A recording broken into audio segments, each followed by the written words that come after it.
Hello दोस्तों, जय हिंद। स्वागत है फिर से आप सभी का एक बार आपके अपने यूट्यूब चैनल सरकारी एग्जाम विद एमएस में।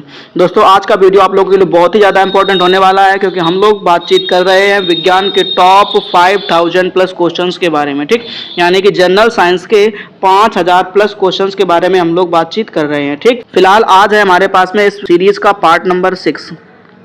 यानी इससे पहले हम लोग 5 पार्ट में जनरल साइंस के काफी सारे क्वेश्चंस को सॉल्व कर चुके हैं, और आज हम लोग बातचीत करने वाले हैं पार्ट नंबर 6 के बारे में। ठीक, यानी यहाँ पर आपको जनरल साइंस का कंप्लीट रिवीजन देखने को मिलेगा। ये बात आप समझिए अच्छे तरीके से, ध्यान से। ठीक, अगर आपने इस सीरीज को यानी कि जनरल साइंस प्रैक्टिस सीरीज को अगर पूरा कंप्लीट कर लिया 5000 क्वेश्चन की, तो ये समझ लीजिए ध्यान से दोस्तों कि आपको जनरल साइंस के नाम पर कभी भी कोई टेंशन नहीं होने वाली, क्योंकि जितने भी क्वेश्चन इंपॉर्टेंट क्वेश्चन बनते हैं वो सारे के सारे क्वेश्चन इस सीरीज पर हमने कवर किए हुए हैं। अगर आप लोगों ने पिछले वीडियो देखे होंगे तो आपको पता होगा कि ये वीडियो आप लोगों के लिए कितने ज्यादा इंपॉर्टेंट होने वाले हैं।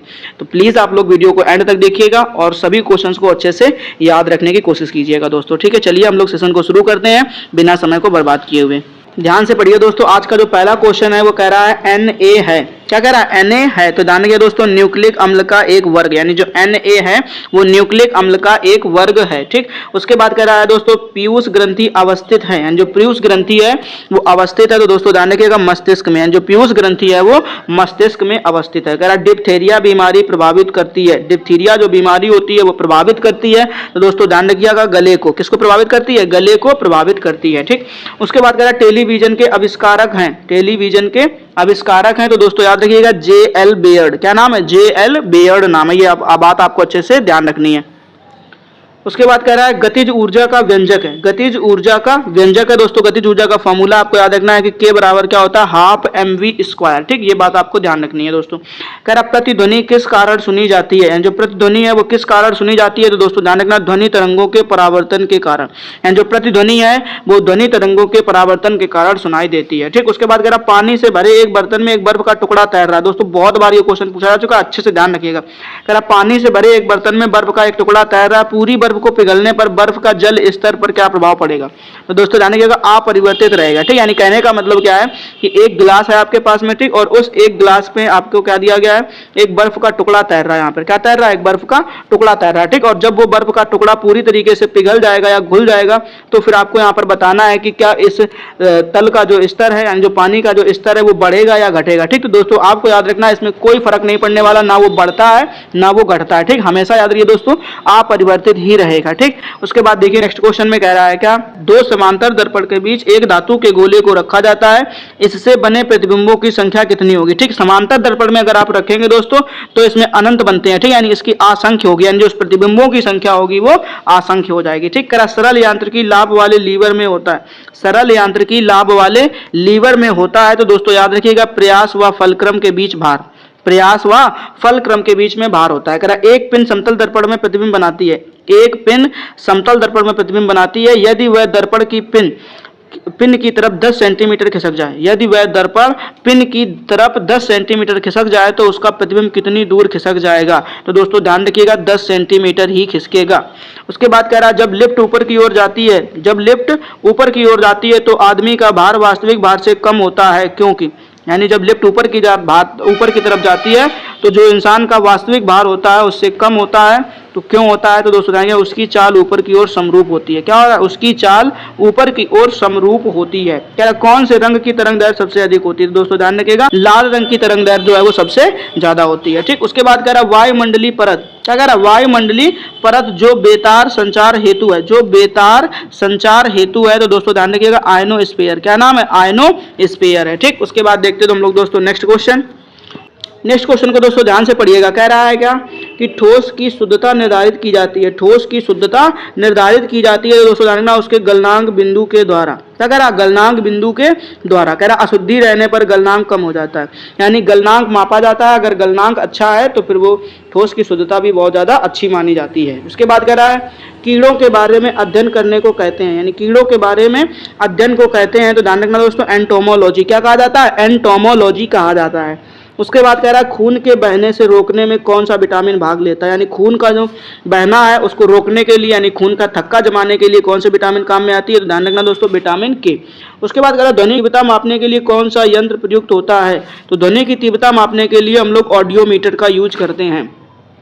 कह रहा कैलोरी यूनिट है, कैलोरी जो यूनिट है वो है ऊष्मा का, किसका मात्रक है, ऊष्मा का मात्रक है, ठीक। नाभिकीय विखंडन में ऊर्जा किस रूप में निकलती है, तो नाभिकीय विखंडन में ऊर्जा जो है वो रासायनिक ऊर्जा के रूप में निकलती है, ठीक। कह रहा खानों में अधिकतर धमाके किसके परस्पर मिलने के कारण होते हैं, खानों में अधिकतर धमाके किसके परस्पर मिलने के कारण होते हैं, तो ध्यान रखना हवा के साथ मीथेन गैस का, ठीक। यानी हवा के साथ अगर मीथेन गैस मिल जाती है तो धमाके होते हैं, ठीक। ये बात आपको ध्यान रखनी। कह रहा केल्विन स्केल में मानव शरीर का सामान्य तापमान कितना होता है, केल्विन में बताना है कि मानव शरीर का सामान्य तापमान कितना होता है, तो दोस्तों याद रखिएगा 310 केल्विन। कितना होता है, 310 केल्विन होता है। अगर सूर्य ग्रहण होता है, सूर्य ग्रहण होता है तो ध्यान रखना जब चंद्रमा पृथ्वी और सूर्य के बीच में आ जाता है, यानी जब चंद्रमा पृथ्वी और सूर्य के बीच में आ जाता है तो उसको हम लोग बोलते हैं सूर्य ग्रहण, ठीक। उसके बाद में नेक्स्ट क्वेश्चन में पूछा गया शुष्क सेल है, तो जो शुष्क सेल है वो एक प्राथमिक सेल है, शुष्क सेल जो है वो क्या है, एक प्राथमिक सेल है। कह रहा यूरिया को प्रायः खाद की तरह प्रयोग किया जाता है क्योंकि वह स्रोत है, तो ध्यान रखना दोस्तों नाइट्रोजन का, यानी यूरिया को खाद की तरह प्रयोग किया जाता है, क्यों किया जाता है, तो दोस्तों ध्यान रखना है क्योंकि वह एक नाइट्रोजन का स्रोत है। उसके बाद कह रहा एक बैरल में कितने लीटर होते हैं, तो एक बैरल में 159 लीटर होते हैं, ये बात आपको अच्छे से ध्यान रखनी है, ठीक। उसके बाद कह रहा समुद्र पृथ्वी की सतह का लगभग घेरे हुए, यानी समुद्र जो है वो पृथ्वी की सतह का लगभग घेरे हुए है, तो दोस्तों ध्यान रखिएगा 71% भाग, ठीक। उसके बाद देखते हैं दोस्तों हम लोग नेक्स्ट क्वेश्चन, ध्यान से पढ़िएगा दोस्तों। कह रहा है कि किसी तत्व की परमाणु संख्या है, किसी तत्व की परमाणु संख्या है, तो दोस्तों ध्यान रखना इसमें किसी तत्व की जो परमाणु संख्या होती है वो प्रोटॉनों की संख्या के बराबर होती है, ये बात आपको अच्छे से ध्यान रखनी है, ठीक। कह रहा प्रकाश का रंग मूल रूप से निर्भर करता है, यानी प्रकाश का जो रंग है मूल रूप से निर्भर करता है तो प्रकाश के तरंग दैर्ध्य पर निर्भर करता है। उसके बाद कह रहा है कि शरीर से पसीना सबसे अधिक कब निकलता है, शरीर से पसीना सबसे अधिक कब निकलता है, जब तापमान अधिक हो, जब तापमान अधिक हो और हवा आर्द्र हो, ठीक। यानी हवा में थोड़ी बहुत नमी हो और तापमान बहुत ज्यादा हो तो पसीना सबसे ज्यादा निकलता है। कह रहा सूर्य में ऊर्जा का स्रोत है, सूर्य में ऊर्जा का स्रोत है हाइड्रोजन का संलयन। उसके बाद कह रहा कौन रासायनिक प्रतिक्रियाओं में भाग लेते हैं, तो दोस्तों ध्यान रखना बाहरी सेल के इलेक्ट्रॉन की संख्या है, जो बाहरी सेल के इलेक्ट्रॉन की संख्या होती है वो रासायनिक प्रतिक्रियाओं में भाग लेते हैं। कह रहा एक तत्व को दूसरे तत्व के रूप में बदलने के लिए आवश्यक है, एक तत्व को दूसरे तत्व में बदलने के लिए आवश्यक है, तो दोस्तों ध्यान रखिएगा रासायनिक अभिक्रिया। उसके बाद कह रहा नाभिकीय संयंत्र में मॉडरेटर का अर्थ है, नाभिकीय संयंत्र में मॉडरेटर का क्या कार्य है, तो ध्यान रखना दोस्तों न्यूट्रॉनों को धीमा करना, जो नाभिकीय संयंत्र होता है उसमें मॉडरेटर लगाया जाता है, उसका कार्य होता है न्यूट्रॉनों को धीमा करना, ठीक। उसके बाद में दोस्तों नेक्स्ट क्वेश्चन पूछा गया एक प्रकाश वर्ष है, तो ध्यान रखना है प्रकाश किरण द्वारा एक वर्ष में तय की गई दूरी, यानी जो प्रकाश वर्ष है वो दूरी का मात्रक होता है, ये बात अच्छे से ध्यान रखनी है। पृथ्वी के वातावरण में ऑक्सीजन तथा नाइट्रोजन का प्रतिशत मिलकर बनता है, ध्यान रखना दोस्तों 99%। कह रहा अल्ट्रावायलेट किरणें अल्ट्रावायलेट किरणों के हानिकारक प्रभाव से हम लोगों को कौन सी परत रक्षा करती है, ठीक है। ध्यान रखना दोस्तों अल्ट्रावायलेट जो किरणें होती हैं उनसे हमारी रक्षा कौन परत करती है, ये बात ध्यान रखना, तो दोस्तों आपको याद रखना ओजोन परत, ठीक। उसके बाद कह रहा है यानी कौन सी ऐसी गैस है जो चूने के पानी को दूधिया में बदलता है, तो ध्यान रखना दोस्तों कार्बन डाइऑक्साइड, यानी कार्बन डाइऑक्साइड एकमात्र ऐसी गैस है जो गैस चूने के पानी को दूधिया में बदल देता है, ठीक। आई होप दोस्तों आप लोगों को सारे के सारे क्वेश्चन बहुत अच्छी तरीके से समझ में आ गए होंगे, उम्मीद करता हूं आप लोग जल्दी इन सभी क्वेश्चंस को अच्छे तरीके से तैयार कर लोगे दोस्तों, ठीक है। हम लोग फिर से मिलेंगे इसके नेक्स्ट वीडियो में, तब तक के लिए जय हिंद, अपना ख्याल रखिएगा।